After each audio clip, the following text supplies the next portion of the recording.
आप सबको शुक्रिया जुड़ने का। जब आप अपने पाँव के ऊपर देखते हैं तो क्या नज़र आता है आपको? पाँव क्या बड़ी खूबसूरत चीज़ है।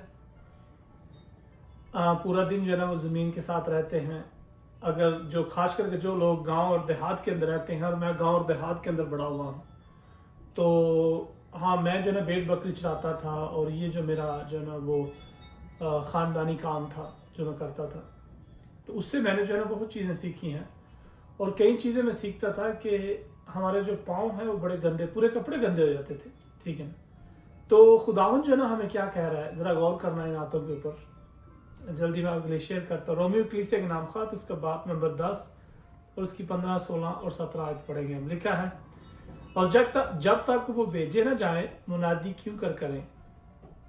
चुनाचे लिखा है कि क्या ही खुशनुमा उनके कदम जो अच्छी चीज़ों की खुशखबरी देते हैं, लेकिन सब ने इस खुशखबरी पर कान ना धरा।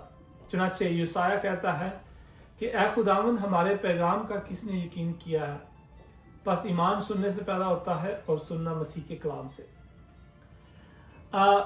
इस बाब का और इस आयत का जो सबसे बड़ा लबल बाब ये है कि अगर तो आपके पास खुशखबरी है, तो अगर आप खुशखबरी लोगों तक लेके जा रहे हैं, तो फिर हमारी पाँव अगर गंदे भी है ना, तो ओके, फिर भी ठीक है। क्योंकि वो पाँव खूबसूरत है जो खुशखबरी जो है ना वो दूसरों तक पहुंचाते हैं।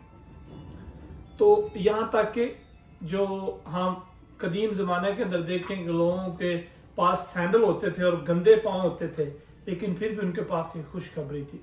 खुशखबरी जो है ना वो खुदा हमें देता है, और ये अंजील का तोहफा है कि हम दूसरों के साथ शेयर कर सके। वो तब जब तक नहीं सुन सकते तब तक आप जाएंगे नहीं और उनके साथ शेयर नहीं करेंगे। खुदावंद आपको बरकत, अपना खास ख्याल रखना, और फिर हम अगली वीडियो में मिलेंगे। बाय।